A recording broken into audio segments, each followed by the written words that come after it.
नमस्कार। आप सभी का एक बार फिर से स्वागत है काशी गौरव के बायोलॉजी क्लासेस में। बच्चों, जैसा कि आप सभी जानते हैं कि हम लोग हर रोज़ एक नई सीरीज़ लेकर के आ रहे हैं, नई चीज़ें बताने की कोशिश कर रहे हैं ताकि हम लोगों को जागरूक भी कर सकें और हमारे सिलेबस को कवर कर सकें।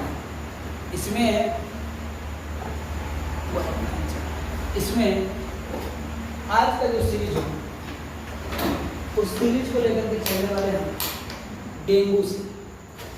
आज का जो सीरीज होगा, देखिए बच्चों, जैसा कि हमारा लक्षण है, जैसा कि हमारा सिस्टम है, तो पिछले दो सीरीज में हमने पढ़ा था। एक तो हमने टाइफाइड को पढ़ा था, दूसरा हमने मलेरिया को पढ़ा था, और आज डेंगू की बारी है। ऐसे ही छोटी छोटी सीरीज हम लोग लेकर के आएंगे, छोटी छोटी चीज़ों को हम लोग समझने की कोशिश करेंगे। सबसे पहले आप समझेंगे कि क्या हम पढ़ने वाले हैं आज। तो आज हमारी क्लास जो होगी वो बेस्ड होगी किस पर? डेंगू पर। ठीक है, आप सभी एक बार फिर से पुनः ध्यान दीजिएगा। अगर आपको वीडियो अच्छा लगता है तो आप औरों को भी शेयर करिए, जागरूक करिए कि हम इस बीमारी से किस तरह से बच सकते हैं। ठीक है, जैसा कि आप सभी को पता होगा, आज हमारे बीच, हमारे समाज में सबसे ज़्यादा जो चलने वाली बीमारी है वो है डेंगू। हमारे बीच जो सबसे ज़्यादा चलने वाली बीमारी है वो है डेंगू। ठीक है, तो डेंगू के विषय में चलिए जल्दी से आप लोग क्या करिए, इसको शेयर कर लीजिए, चीज़ों को सेव कर लीजिएगा और एक कॉपी पेन निकाल करके पढ़िएगा। जैसा कि आप सभी जानते हैं, आज हमारी जो बीमारी है जो अभी सबसे ज़्यादा तेज़ी से चल रहा है उसको हम क्या कहते हैं? डेंगू बोलते हैं। और ये जो डेंगू है ये वायरल डिजीज है। वायरल का मतलब ये जो बीमारी है ये हमारे शरीर में अगर किसी से फैलता है तो ये फैलने वाला है कौन सा? किससे? वायरस से। ठीक है, डेंगू हमारे शरीर में फैलता किससे? वायरस से। अब ध्यान दीजिएगा, ये जो वायरस है इसकी 4 सीरीज है।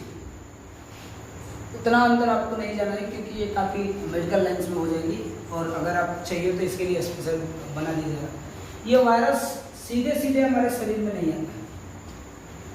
ये वायरस को लेके चलने वाला एक मच्छर है। इस वायरस को लेके चलने वाला एक मच्छर है। उस मच्छर का जो नाम है, चलने वाला एक मच्छर है, और उस मच्छर का जो नाम है एंडीज। मच्छर का नाम क्या है? एंडीज मच्छर। ठीक है बच्चों, जो हमारे शरीर में जो डेंगू है वो फैलता है एक वायरस से, और वायरस का नाम क्या है? मच्छर। अब जानते हैं कि जो ये मच्छर है एंडीज, इसकी पहचान होती है आकार में बड़ा होता है। आकार इसका क्या होता है? सामान्य से बड़ा होता है।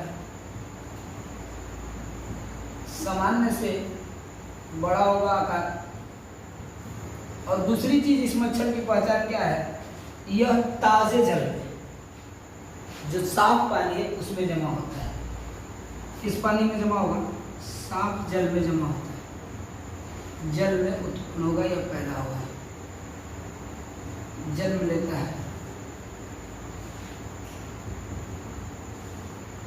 साफ जल में जन्म लेता। ये 2 चीजें जानिए। तो पहली चीज है, ये फैलता कब है? ये डेंगू बरसात में सबसे ज्यादा फैलता है।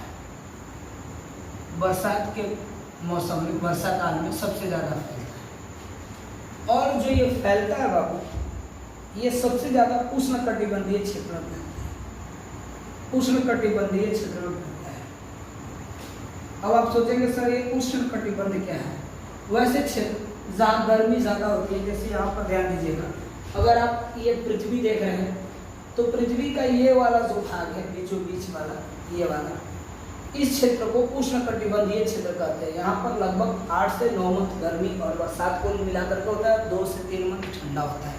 तो इस क्षेत्र में ये सबसे ज़्यादा फैलता है क्योंकि पानी जमा होगा, ताज़ा पानी जमा होगा, टायर में, ट्यूब में, बाल्टी में, कहीं भी पानी जमा हो जाएगा, वहाँ पे डेंगू जागृत हो। अब जब डेंगू क्या किया, एंडीज मच्छर के शरीर में ये डेंगू का वायरस प्रवेश कर गया, और ये वायरस जैसे उस मच्छर ने मानव को काटा, मानव के शरीर में वायरस प्रवेश कर गया। ऐसे तो सामान्य रूप से ये जानते हैं कि जनरल बुखार की तरह होता है, सामान्य बुखार की तरह होता है, और लोग इसको आसानी से जो है सामान्य बुखार में ही लेके चलने लगते हैं, इसीलिए ये खतरनाक होता है। अगर आप डेंगू के विषय में जानेंगे तो सबसे ज़्यादा यह प्रभावित क्या करता है, प्रभाव डालता है, सबसे ज़्यादा प्रभावित करता है। अगर हम बात करेंगे डेंगू हमारे शरीर में सबसे ज़्यादा प्रभावित करता है किसको, किसको प्रभावित करेगा, हुआ प्लेटलेट्स को। एक मानव शरीर के रक्त में प्लेटलेट्स होता है, आगे जब रक्त पढ़ाएंगे सीरीज तो उसमें आपको ये बात बता देंगे। मानव शरीर के रक्त में जो प्लेटलेट्स होता है वो रक्त के थक्का बनाने में कार्य करता है, सहायता करता है। और सामान्यतः सामान्य मानव में प्लेटलेट्स की जो मात्रा होती है वो 1.5 लाख से लेकर के 1.5 लाख से लेकर के लगभग 4 लाख तक हो सकता है। कितना लाख तक हो सकता है, वो 4 लाख तक हो सकता है। आजकल डेंगू के इंजेक्शन भी आ गए हैं और कई जगहों पे टीके भी लगाए जा रहे हैं, लेकिन फिर भी इस चीज़ को समझना है कि ये क्या करता है, किसमें कमी आ जाती है, प्लेटलेट्स में। तो डेंगू अच्छे से समझना है किस मौसम में ज़्यादा फैलेगा, बरसात में। फैलने का कारण क्या है, वायरस है। वायरस किससे होता है, मच्छर से। मच्छर का नाम क्या है, एंडीज मच्छर। इस मच्छर का आकार सामान्य मच्छर से क्या होता है, बड़ा होता है, और ये कहाँ रहता है, साफ जल में जन्म लेगा। ये सारी चीज़ें जानने के बाद कहेंगे ये सबसे ज़्यादा कहाँ रहता है, उष्णकटिबंधीय क्षेत्र में।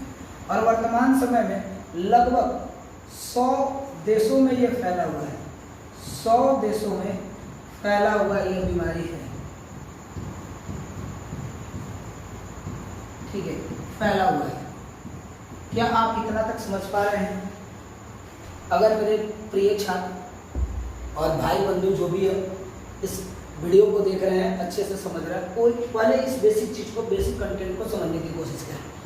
तो अगर हम इस पर फोकस करें, मच्छर पर, तो हम पाएंगे कि अगर हम मच्छरदानी का यूज करते हैं या मच्छर से बचने में साफ सफाई का यूज करते हैं तो हम डेंगू से लगभग बच जाएंगे, मलेरिया से भी बच सकते हैं। लेकिन कहाँ कहाँ बचिएगा, इसलिए ज़रूरी है खुद को सेफ्टी रखना, अच्छे से रहना। डेंगू मच्छर जब फैला तो लगभग कितने देशों में फैला हुआ है बाबू, 100 देशों में यह मच्छर जो है फैला हुआ है। इसके कारण से 100 देशों में ये बीमारी है। अब होता क्या है इस बीमारी में, क्या कारण है, क्या लक्षण है, सारी चीज़ें करते हैं।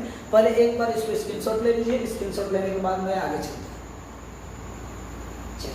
अगर आपका ये चीज़ें हो गया हो, ये सीरीज हो गया हो, तो मैं इसको आगे की ओर लेके चलता हूँ। अब आगे अगर बात करेंगे किसकी, डेंगू की, तो आप पाएंगे कि जो डेंगू है इसमें सबसे ज़्यादा कुछ लक्षण दिखाई देंगे। 7 बड़े लक्षण हैं डेंगू के। अगर इन लक्षणों को आपने पहचान लिया तो आप समझ पाएंगे कि आपको डेंगू हो गया है। 7 बड़े लक्षण इसके हैं। सबसे पहला समझिए, जो फेमस लक्षण है वो क्या आएगा आपको, सबसे पहले आपको बुखार आना शुरू होगा और इसके बाद आपको होगी कमजोरी, इसके बाद होगा सर दर्द, सिर दर्द, इसके बाद होगा बदन दर्द या जोड़ों में दर्द, लिख लीजिए जोड़ों में दर्द, जोड़ों में दर्द। 4 चीजें आपको समझ में आ रही है, कमजोरी, सिर दर्द, जोड़ों में दर्द, प्लेटलेट्स का कम होना, प्लेटलेट्स का क्या हो जाना, कम होना,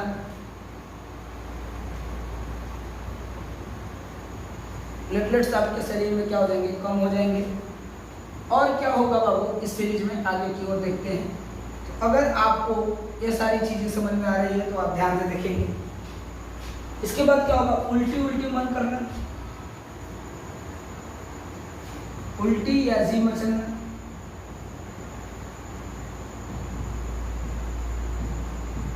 जी मचलना। और जब ये बीमारी ज्यादा जटिल हो जाएगा तो खून आने लगेगा, मसूड़े से, मसूड़े प्लस त्वचा से क्या आने लगेंगे, से खून आने लगेंगे, खून का स्राव होने लगेगा।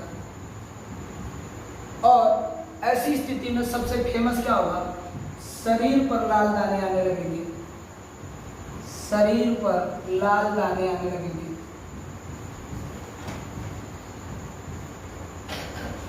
ठीक है, अगर ये सारी चीज़ें आपको पता चल रही है तो आप समझेंगे कि डेंगू के लक्षण है।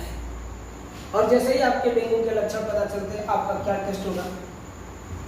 ब्लड टेस्ट किया जाएगा। कई बार सीबीसी टेस्ट भी होता है, टोटल ब्लड काउंट टेस्ट भी होता है। और अगर ये हो गया तो कुछ घरेलू उपचार है, कुछ घरेलू चीज़ें हैं, कुछ आयुर्वेदिक दवाइयाँ हैं, कुछ मेडिसिन है। नॉर्मली आपको क्या दिया जाता है? इसमें इंजेक्शन दिया जाता है और पैरासीटामोल की गोली दी जाती है, जिससे आप डेंगू पर निजात पा सकें।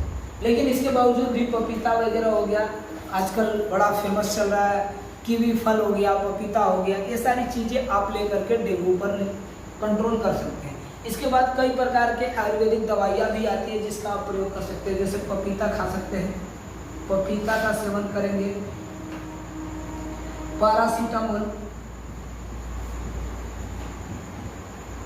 पैरासीटामोल दवा है, ठीक है, सिप्रोफ्लॉक्सासिन दवा है। तो इस तरह की कई दवाइयाँ हैं। इसके बाद आप दूध ले सकते हैं, कीवी फल ले सकते हैं, कीवी फल हो जाएगा। बकरी का दूध भी कभी कभी लोग यूज करते हैं, ये प्लेटलेट्स को बढ़ाने वाले हैं। और अगर डेंगू हो गया बाबू तो प्लेटलेट्स की जो प्लेटलेट्स है, प्लेटलेट्स जो है वो 50,000 के नीचे आ जाएगा। 50,000 से क्या हो जाएगा?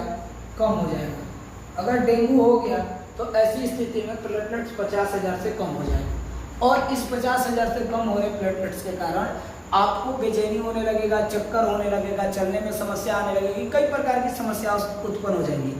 तो अगर आप इस बीमारी से निजात पाना चाहते हैं तो अच्छा है आप फोकस करें। और जब अगर किसी को डेंगू है और मच्छर ने उनको काट लिया, काटने के दौरान जब ब्लड लिया तो वो जब दूसरे व्यक्ति को काटेगा तो ऐसे संक्रमण बढ़ते जाता है। इसलिए ज़रूरी है हमें इस उपचार से ज़्यादा बचाव करना, और बचाव करके खुद को सेफ रख सकते हैं। याद रहेगा, यहाँ तक आप लोगों को नॉलेज दी जा रही है डेंगू। इसके बाद का सीरीज जो हमारा होगा वो टीबी से होगा। इसके बाद हम एड्स पे, फिर कैंसर पे, ऐसे छोटी छोटी हम लोग वीडियोस बनाएंगे ताकि आप लोगों को अच्छे से समझ में आ जाए। आज इतना तक समझ में आया होगा तो इसको स्क्रीनशॉट ले लीजिएगा। इसके बाद नेक्स्ट वीडियो हम लोग करते हैं।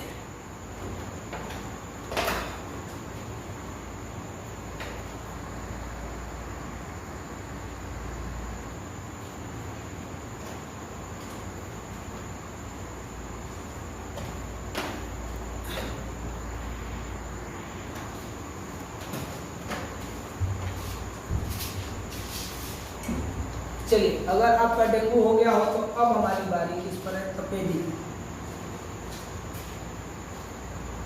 तपेदिक सामान्य भाषा में तपेदिक को आम बोलचाल में क्या बोला जाता है? टीबी। क्या बोला जाता है? टीबी। और ये जो टीबी है इसे एक और नाम से जानते हो, क्षय रोग। देखिए, मैं सीरीज नहीं पढ़ा रहा, मैं किसी चीज़ को लेके नहीं चल रहा, मैं सीक्वेंस लेके नहीं चल रहा, मैं सिर्फ आपको जागरूक करने की बात कर रहा हूँ कुछ बीमारियों से। इसके बाद की अगली सीरीज आएगी और पशुपालन वगैरह पे भी हम लोग बनाएंगे। लेकिन आज हमारी जो है तपेदिक या टीबी या क्षय रोग पे हम बात करेंगे। क्षय रोग जो होता है बड़ा ही महत्वपूर्ण बीमारी है। इस बीमारी का कारण जो है ये होता किससे है? जीवाणु से। यह बीमारी किससे होता है? जीवाणु से। और जिस जीवाणु से होता है उसका नाम है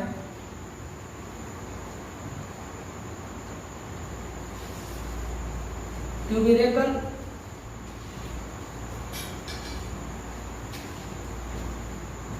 बैसिलस। ट्यूबिरेकल बैसिलस जो होता है वो क्या फैलाता है बाबू? टीबी फैलाता है। अब इस जीवाणु की क्षमता ये होती है कि ये संक्रामक बीमारी है। टीबी कैसी बीमारी है? संक्रामक। आप लोगों को पता होगा मेरे प्यारे भाई कि जो संक्रामक बीमारियां होती हैं उसका एक लक्षण ये होता है, ये तेजी से एक दूसरे से क्या होता है? एक व्यक्ति से दूसरे व्यक्ति में दूसरे व्यक्ति में फैलता है।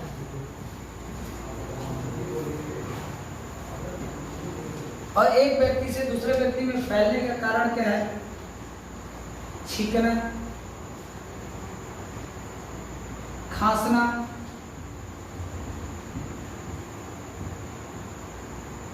गाना गाना या बोलना। अब आप सोचेंगे ये सारा मुख से ही संबंधित है। क्यों संबंधित है बाबू? क्योंकि ये आप जब एरोसोल निकालते हैं, जब आप बोलते हैं तो आपके मुंह से हल्के हल्के वायु के कण निकलते हैं। इन वायु के कण से ये हवा में फैल जाते हैं और आसानी से मानव को क्या कर सकते हैं? ग्रसित कर सकते हैं। अब अगर आप देखेंगे बाबू, इस टीबी का क्या है, ट्यूबरोक्लोसिस बैसिलस जो है, ये बीमारी जब होती है तो व्यक्ति में कुछ चीजें दिखती है, कुछ लक्षण दिखता है। व्यक्ति में कुछ चीजें, कुछ लक्षण दिखता है। लक्षण क्या क्या दिखता है? ध्यान से समझिएगा, 1 मिनट होल्ड करिएगा। तो थोड़ा सा कॉल आ रहा है। हाँ बोलिए, ये तो पढ़ा रहा है। ठीक है। ट्यूबरोक्लोसिस में क्या होता है बाबू कि लक्षण इसका क्या रहेगा? सबसे पहले आपको क्या होगी? सूखी खांसी हो जाएगी। सूखी खांसी हो जाएगी। सूखी खांसी आपको हो जाएगी। सूखी खांसी के साथ क्या आने लगेगा? बलगम होगा। बलगम कई बार खखार के नाम से भी लोग जानते हैं, उसी तरह का कफ टाइप का हो जाएगा। बलगम हो जाएगा। और क्या हो जाएगा? बलगम के साथ रक्त आने लगेगा। बलगम के साथ क्या आने लगेगा? रक्त का स्राव होगा। ठीक है, ये इसका विशेष लक्षण है। और लक्षणों में क्या आएगा? कमजोरी हो जाएगा, वजन कम होने लगेगा, वजन का घटना इसका मुख्य लक्षणों में आएगा। अब अगर ये हो गया तो आपका कौन सा अंग प्रभावित होगा?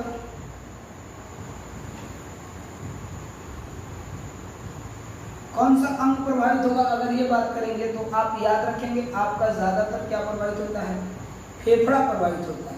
एक मनुष्य के टीबी बीमारी में क्या प्रभावित होता है? फेफड़ा प्रभावित होता है। और अगर ये फेफड़ा आपका प्रभावित हो गया, ध्यान से समझिएगा, अगर आपका फेफड़ा प्रभावित हो गया तो फिर समस्याएं आनी है। अब टीबी अगर हो गया तो क्या करें? सबसे पहले, इतना तक आपका हो गया होगा, एक बार स्क्रीनशॉट लीजिएगा, इसके आगे चलते हैं एक बार हम लोग। सबसे पहली चीज क्या करेंगे बाबू हम लोग कि जब ये बीमारी हुआ तो आपको क्या करना है? बचाव। बचाव आपका हो या ना हो, दूसरे को बचाना है। संक्रमित व्यक्ति को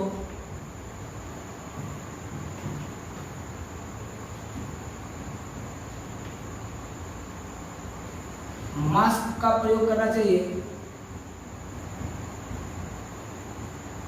चाहिए।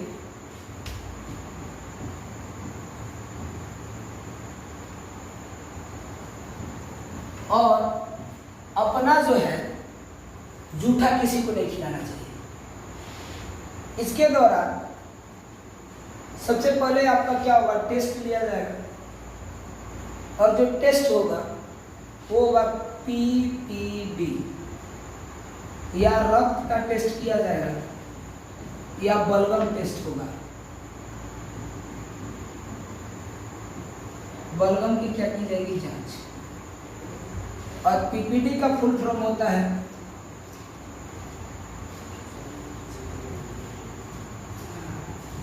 शुद्ध प्रोटीन आकलन, प्योर प्रोटीन डेरिवेटिव।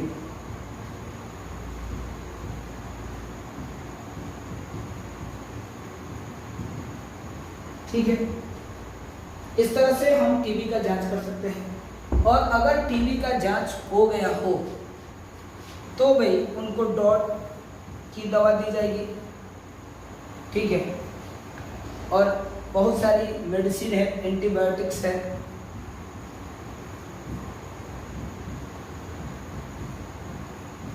एंटीबायोटिक्स भी दी जा सकती है।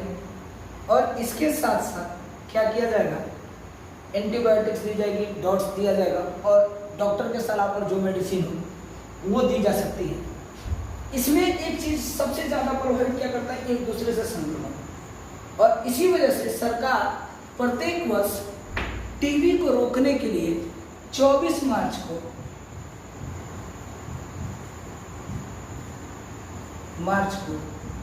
विश्व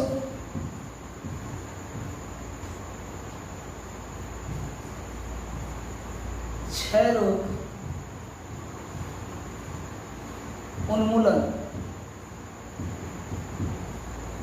उन्मूलन दिवस मनाती है। विश्व क्षय रोग उन्मूलन दिवस मनाती है। इस दिवस से फायदा क्या होता है आपका, कि आप टीबी से बच सकते हैं। यहाँ तक आपका हो गया होगा, स्क्रीनशॉट ले लीजिएगा। अगर आपको ये पूरा दिख रहा होगा, नहीं दिख रहा होगा तो मैं छोटा कर रहा हूँ इसको, अच्छे से आप स्क्रीनशॉट ले लीजिए। स्क्रीनशॉट लेने के बाद मैं आगे चलता हूँ। जी बोलिए। अभी पढ़ा के आएंगे तो सो जाइए, आप बनाएंगे है ना।